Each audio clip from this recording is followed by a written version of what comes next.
కోటేశ్వరరావు గారు. ఇక్కడ నిన్న పార్లమెంటులో జరిగిన ఈ చర్చ అంటే వందే మాతర గేమ్ ఎంత ఇంపార్టెంటో అందరికీ తెలిసిన విషయమే. ప్రతి దేశంలో పుట్టిన ప్రతి పౌరుడు గూడా దేశభక్తి చాటుకునేందుకు ఈ గేయాన్ని పాడుతూనే ఉంటారు. సరే అదంతా గూడా తర్వాత విషయం.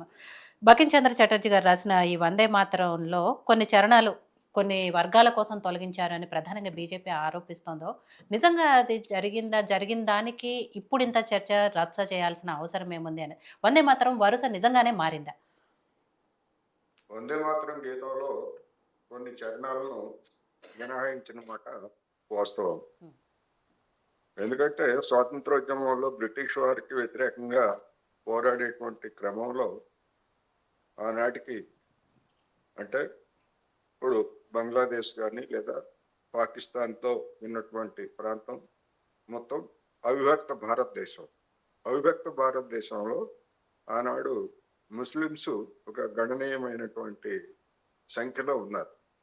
వాళ్ళని స్వాతంత్రోద్యమంలో పాల్గొనకుండా లేకుండా స్వాతంత్రం సాధ్యం కాదు అనేటువంటి అభిప్రాయంతో ఆ ముస్లిం సామాజిక తరగతికి చెందినటువంటి వాళ్ళు తెలిపినటువంటి అభ్యంతరాలను పరిగణలోకి తీసుకొని రవీంద్రనాథ్ ట్యాగూర్తో సహా సుభాష్ చంద్రబోసు వీళ్ళందరూ అనేక సంప్రదింపుల అనంతరం ఆ విధమైనటువంటి నిర్ణయాన్ని తీసుకున్నారు.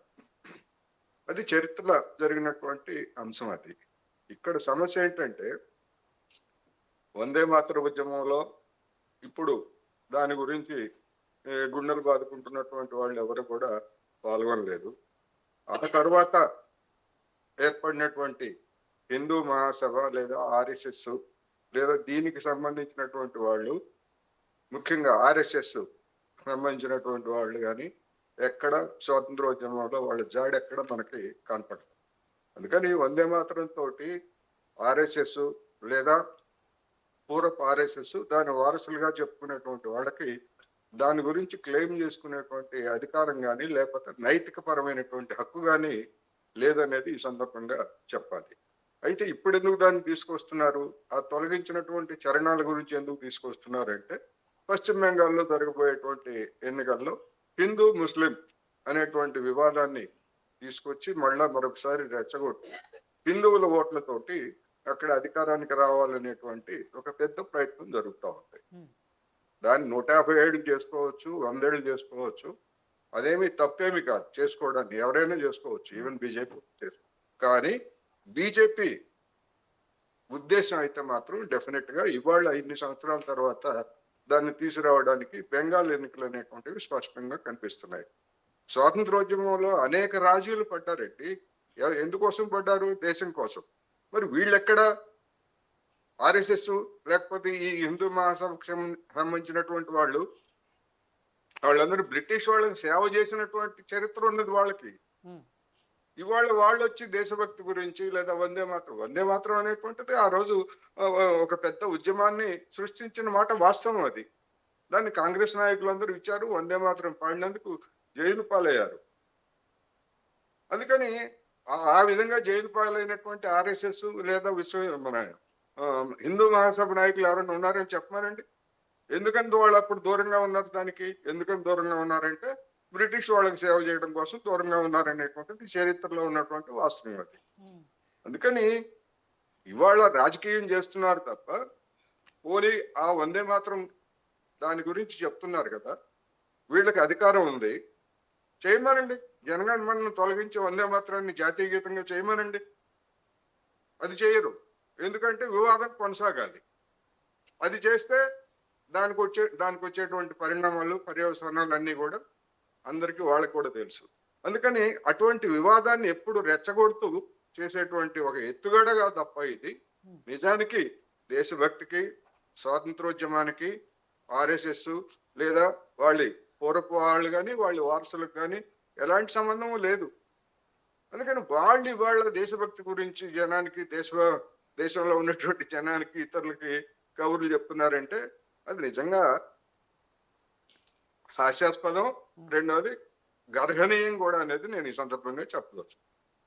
ఇవాళ ఉన్నటువంటి సమస్యలు నరేంద్ర మోడీ గారు ఒక పక్కన లక్షలాది మంది ప్రయాణికులు ఇండిగో దెబ్బకు విలవల్లాడిపోతా ఉంటే దాని గురించి పార్లమెంట్లో ఒక్క మాట మాట్లాడరు, ఒక్క ట్వీట్ కూడా చేయరు, ఆయనకి ఇష్టమైనటువంటి ఒక ట్వీట్ కూడా చేయరు.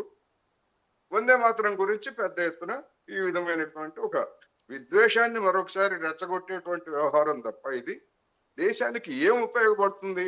గడిచిపోయినటువంటి కాంట్రవర్సీలు అన్నింటినీ కూడా ముందుకు తీసుకొచ్చి ఏమన్నా మేక్ ఇన్ ఇండియాకి ఉపయోగపడుతుందా?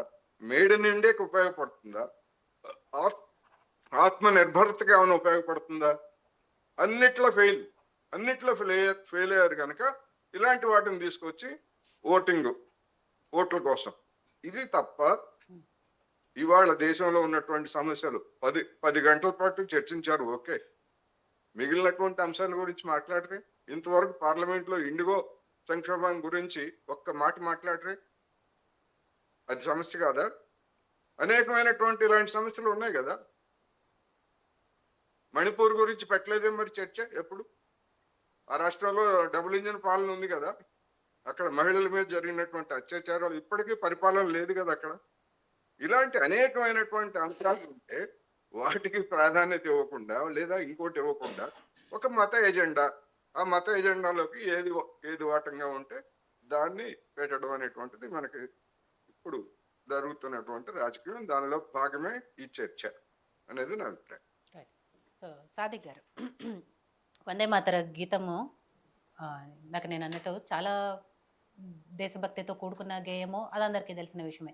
ఏదైతే వావిలాల రామచంద్రరావు గారు లాంటి స్వతంత్ర సమరయోధులు ఇంటి పేరునే వందే మాతర రామచంద్రరావుగా మార్చుకొని ప్రసిద్ధి చెందిన విషయాలు మనం చూసాము. అట్లే కనబోయిన శ్రీనివాస్ గారు, తను సినీ గేయ రచయిత, అలాగే గాయకులు కూడా. ఆయన కూడా వందే మాతరం పాటని ఆ సినిమాలో రాసిన తర్వాత వందే మాతరం శ్రీనివాస్ గానే అందరికీ పరిచయం అయ్యారు. అలాంటి వందే మాతరం గురించి సరే చర్చ జరగాలి, 150 ఏళ్ళైన సందర్భంగా ఇది చర్చకు వచ్చిందని బీజేపీ నాయకులు చెప్తున్నప్పటికీ ఇంత రచ్చ అవసరమా అనేది ఒక డిస్కషన్ అయితే నడుస్తోంది. కాబట్టి నిజంగా పశ్చిమ బెంగాల్